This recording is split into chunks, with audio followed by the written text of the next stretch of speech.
गोविंद दोऊ खड़े, काके लागू पाए, बलिहारी गुरु आपनो, जिन गोविंद दियो बताए। अर्थात गुरु और भगवान दोनों ही मेरे सम्मुख खड़े हैं, परंतु गुरु ने ईश्वर को जानने का मार्ग दिखा दिया है। हरे कृष्णा, राधे राधे। सभी भक्तों को सादर प्रणाम। सभी को गुरु पूर्णिमा व्रत की हार्दिक शुभकामनाएं।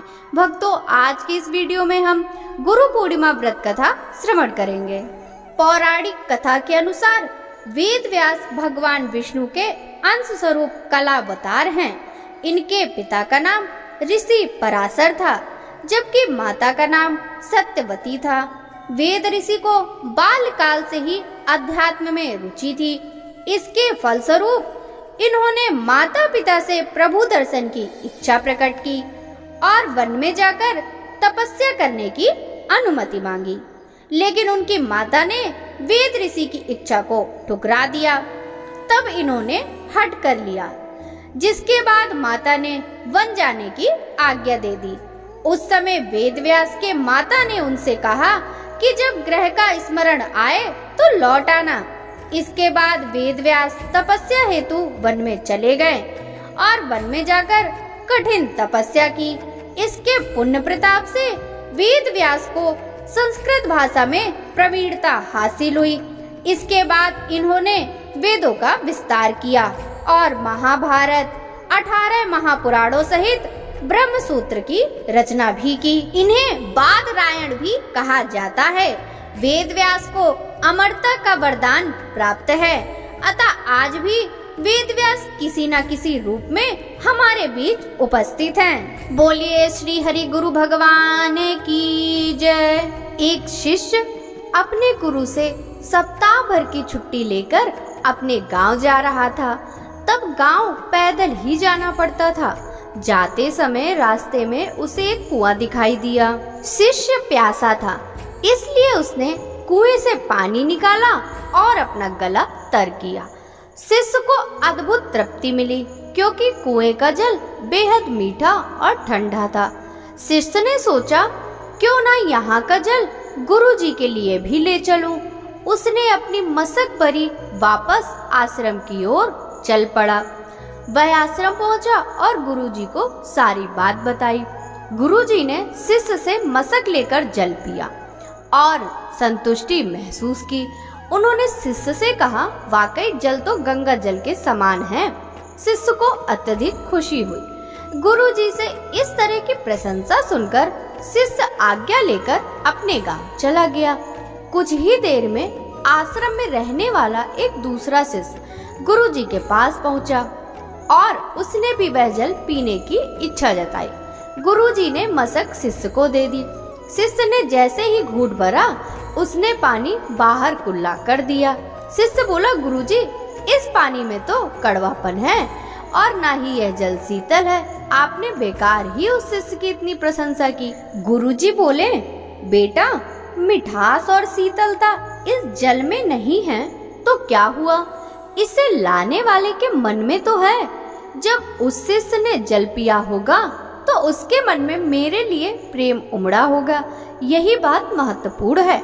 मुझे भी इस मशक का जल तुम्हारी तरह ठीक नहीं लगा, पर मैं यह कहकर उसका मन दुखी नहीं करना चाहता था।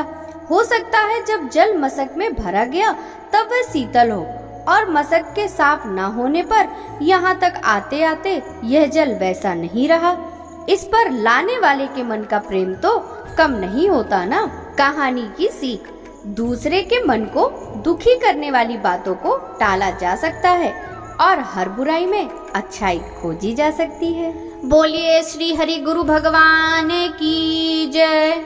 एक दिन गुरु अपने शिष्यों के साथ दूसरे गांव जा रहे थे। रास्ते में एक नाला भी था। गुरु और शिष्यों को उस नाले को पार करके दूसरे गांव जाना था। जब गुरु के साथ सभी शिष्य नाला पार कर रहे थे, तभी गुरु के हाथ से कमंडल छूट गया और नाले में जा गिरा। गुरु वहीं रुक गए। सभी शिष्य सोचने लगे कि अब ये कमंडल कैसे निकालेंगे, इसे कौन निकालेगा। तभी एक शिष्य गांव में किसी सफाई कर्मी को खोजने के लिए चला गया। बाकी सारे शिष्य वहीं बैठ गए और कमंडल निकालने की योजना बनाने लगे। यह देखकर गुरु को बहुत दुख हुआ, क्योंकि उन्हें सिखाया था कि अपना काम स्वयं करना चाहिए, किसी दूसरे की मदद का इंतजार नहीं करना चाहिए। कमंडल गुरु भी निकाल सकते थे, लेकिन वे शिष्यों की परीक्षा लेना चाहते थे, इसीलिए उन्होंने कमंडल नहीं निकाला। वे सिर्फ ये सब देख रहे थे।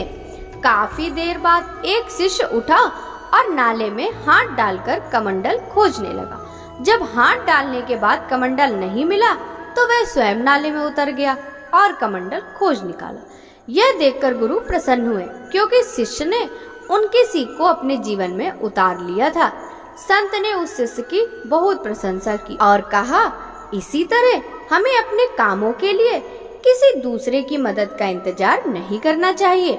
जो लोग दूसरे के भरोसे बैठे रहते हैं वे कभी भी अपनी समस्याओं को हल नहीं कर पाते और अपने लक्ष्य तक नहीं पहुंच सकते। अपनी मदद खुद करने वाले ही घर, परिवार और समाज में सम्मान हासिल करते हैं। यही सफलता का सूत्र है। कहानी की सीख, जो लोग अपनी समस्याओं को सुलझाने के लिए दूसरे की मदद का इंतजार करते हैं वे कभी भी आत्मनिर्भर नहीं बन पाते हैं। ऐसे लोगों को सफलता आसानी से नहीं मिल पाती है। बोलिए श्री हरि गुरु भगवान की जय। बहुत पुरानी बात है। एक आश्रम हुआ करता था जिसमें एक गुरु अपने शिष्यों के साथ रहा करते थे। उनका एक लड़का भी था जो अन्य शिष्यों के साथ शिक्षा ग्रहण कर रहा था। वह गुरु सबको एक समान मानकर ही शिक्षा देते थे और गलती होने पर सबको कठिन से कठिन दंड देते थे। उन गुरु का एक परम शिष्य था जिसका नाम रामानंद था और उनके लड़के का नाम परमानंद था। परमानंद को यह घमंड था कि बड़े होकर उसको ही गुरु बनना है और आश्रम का संचालन करना है, पर गुरु ऐसा नहीं मानते थे। वह अपने उत्तराधिकारी को चुनने के लिए निश्चित थे और मन बना चुके थे कि जो भी उनके सच्चे भाव से सेवा करेगा वही इस गुरुकुल का अगला गुरु होगा। रामानंद आंख बंद कर गुरु की सारी आज्ञा पालन करता था। एक गुरु अपने शिष्यों के दूसरे गांव में भ्रमण कर रहे थे, तभी उनके हाथ से उनकी छड़ी जाकर एक गंदे नाले में गिर गई। गुरु ने देखा सारे शिष्य इधर उधर भटक रहे हैं, कोई उस नाले में जाकर उनकी छड़ी नहीं निकाल रहा। इतने में रामानंद उस नाली में गया और छड़ी खोजने लगा। कुछ देर के बाद उसको छड़ी मिल गई। गुरु रामानंद की इस बात से बहुत खुश हुए और इस घटना से सभी को यह विश्वास हो गया कि रामानंद ही सबसे ज्यादा गुरु की आज्ञा का पालन करता है और उनकी हर जरूरत को समझता है। जहाँ बाकी शिष्य नाले से दूरी बनाए हुए बस देखते ही रहे और कुछ गांव में जाकर अन्य लोगों को ढूंढने लगे जो वहीं छड़ी बाहर निकाल सके, वहीं रामानंद बिना कुछ सोचे समझे अपनी परवाह किए बगैर उस गंदे नाले में कूद गया और छड़ी को बाहर ले आया। सबको यह विश्वास हो गया कि रामानंद ही उनका सबसे प्रिय शिष्य बन गया है और परमानंद को इस बात से घृणा होने लगी। एक दिन उसने अपने पिता से कहा, आप बेवजह ही रामानंद को अपना प्रिय समझते हो, जबकि वह मेरे सामने कुछ भी नहीं है। मैं तो आपका लड़का हूँ। गुरु ने मुस्कुराते हुए कहा, मैं इस प्रश्न का उत्तर तुम्हें समय आने पर दूंगा, और वहां से चले गए। देखते ही देखते ठंड का मौसम आ गया और चारों तरफ बहुत कड़ाके की ठंड पड़ गई। गुरु ने अपने लड़के को रात में बुलाया और कहा, यह लो मेरे वस्त्र और नदी किनारे धोकर ले आओ, मुझे कल सुबह इनकी जरूरत है। परमानंद ने अपने पिता से कहा, मैं कल प्रातःकाल इन वस्त्रों को धो आऊंगा। आज बहुत ठंड है और रात में ऐसा करना उचित नहीं होगा। गुरु ने परमानंद को लेकर रामानंद के पास गए और उसको जगाकर कहा, मुझे कल सुबह ये वस्त्र पहनने हैं और ये बहुत गंदे हैं, इसलिए तुम अभी जाओ और नदी के किनारे धो लाओ। रामानंद बिना प्रश्न किए उसी वक्त उठा और वस्त्र धोने के लिए निकल जाता है। कड़कड़ाती ठंड में सारे वस्त्र को धोकर सूखने के लिए डाल देता है। इस घटना से रामानंद को अपने प्रश्न का जवाब मिल जाता है। सुबह गुरु इस घटना का जिक्र करते हुए सभी शिष्यों को बताते हैं कि रामानंद सबसे अलग है। रामानंद को खड़ा करते हैं और पूछते हैं, आखिर गुरु आज्ञा मानना क्यों जरूरी है? रामानंद बड़े सरल शब्दों में कहता है, जब हम किसी को अपना गुरु मान चुके हैं तो हमें सब कुछ उन पर न्यौछावर कर देना चाहिए। उनकी आज्ञा मानने के लिए हमें तनिक भी नहीं सोचना चाहिए, तभी तो हमारा भला हो सकता है। संसार में ऐसा कोई गुरु नहीं है जो अपने शिष्य को गलत मार्ग दिखाए। जब हम बिना सोचे समझे जो गुरु कहता है करते हैं, तभी वह गुरु आज्ञा कहलाती है। अगर हम उसमें सोचेंगे, समझेंगे और फिर उसको करेंगे तो वह गुरु आज्ञा नहीं, हमारा स्वयं का मन होगा। इसलिए गुरु आज्ञा वह है जो हम बिना सोचे समझे गुरु के कहने पर ही कर देते हैं। रामानंद की इस बात को सुनकर सभी शिष्यों को अपनी गलती का एहसास हो जाता है और वह भी रामानंद की तरह गुरु पर सब कुछ न्यौछावर कर देते हैं और ज्ञान अर्जित करने लगते हैं।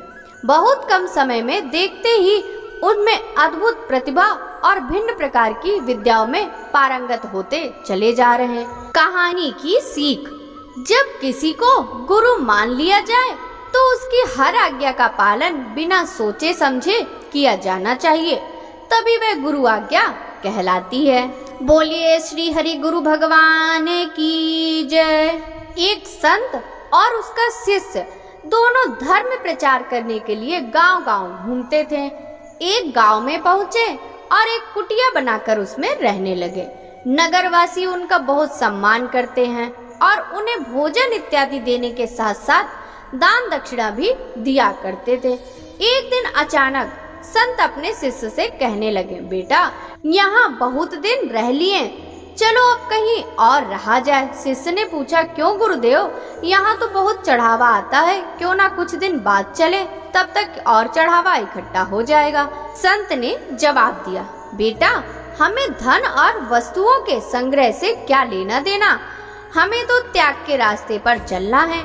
गुरु की आज्ञा सुनकर शिष्य ने सब कुछ जो था वो उसी कुटिया में छोड़ दिया, लेकिन फिर भी चलते हुए उसने गुरु से चोरी छिपे कुछ सिक्के अपनी झोली में डाल लिए।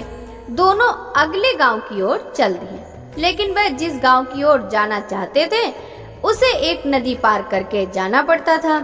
नदी के तट पर पहुँचे तो नाव वाले ने कहा, मैं नदी पार करने के लिए 2 रुपए लेता हूँ।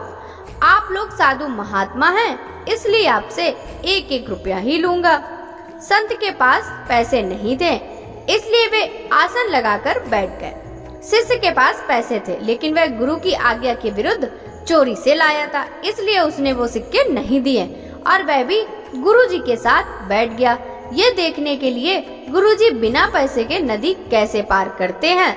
गुरुजी इस आस पे बैठे थे कि या तो वह नाव वाला उन्हें बिना पैसों के नदी पार करवा देगा या कोई भक्त आ जाए जो उन्हें दान दक्षिणा दे ताकि वे नाव वाले का भुगतान कर सके। बैठे बैठे शाम हो गई, लेकिन गुरुजी का ना तो कोई शिष्य आया, ना नाव वाले ने बिना पैसे के नदी पार करवाने के लिए राजी हुआ। तो नाव वाले ने उन्हें डराते हुए कहा कि यहाँ रात को रुकना खतरे से खाली नहीं है, बेहतर यही होगा कि आप यहाँ से या तो नदी पार करके गंतव्य स्थान पर चले जाएं या जहाँ से आए थे वहीं चले जाएं। खतरे के नाम से शिष्य घबरा गया और उसने झट से अपनी झोली से 2 सिक्के निकालकर नाव वाले को दे दिए। बदले में नाव वाले ने उन्हें नदी पार करा दिया। गुरुजी ने शिष्य से पूछा, तुमने गांव का चढ़ावा क्यों लिया? मैंने तुम्हें सब कुछ छोड़ देने के लिए कहा था। शिष्य बोला, गुरुजी यदि वे सिक्के मेरी झोली में ना होते तो हम दोनों कष्ट में पड़ जाते।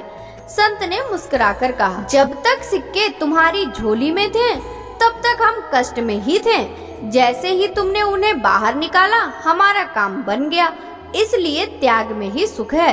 यह कहकर संत ने बाकी के सिक्के किसी गरीब को दान दिए और आगे चल दिए। गुरु को सिर पर राखिए चलिए आज्ञा माही, कहे कबीरता दास को 3 लोक डर नाही।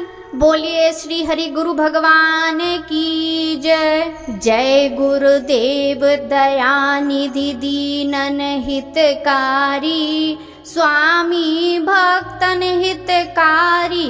जय जय मोह विनाश के भव बंधन हारी। ओम जय जय जय गुरुदेव हरे।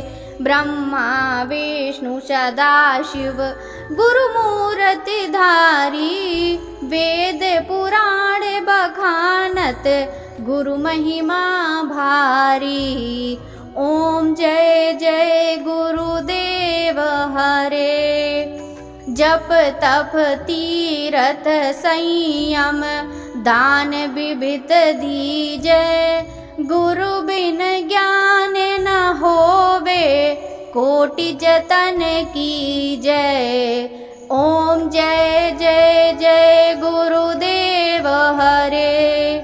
माया मोह नदी जल जीव बहे सारे, नाम जहाज बिठा कर गुरु पल में तारे। ओम जय जय गुरुदेव हरे। काम क्रोध मद मस्तर चोर बड़े भारे, ज्ञान खड़ग दे कर में गुरु सब सहारे। ओम जय जय गुरुदेव हरे। नाना पंथ जगत में निज निज गुण आवे, सबका सार बता कर गुरु मार्ग लावे। ओम जय जय गुरुदेव हरे। पांच चोर के कारण नाम को बाढ़ दियो, प्रेम भक्ति से सादा भव जल पार कियो।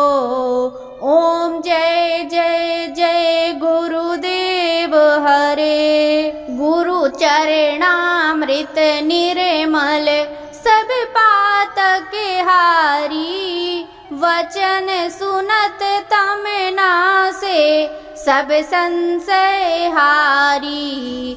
ओम जय जय जय गुरुदेव हरे। तन मन धन सब अर्पण गुरु चरणन की जय, ब्रह्मानंद परम पद मोक्ष गति लीजय। ओम जय जय जय गुरुदेव हरे। श्री सतु गुरुदेव की आरती जो कोई नर गावे, भव सागर से तर कर परम गति पावे। ओम जय जय जय गुरुदेव हरे। जय गुरुदेव दयानिधि दीनन हितकारी, स्वामी भक्तन हितकारी। जय जय मोह विनाश के भव बंधन हारी। ओम जय जय जय गुरुदेव हरे। श्री हरि गुरु भगवान की जय।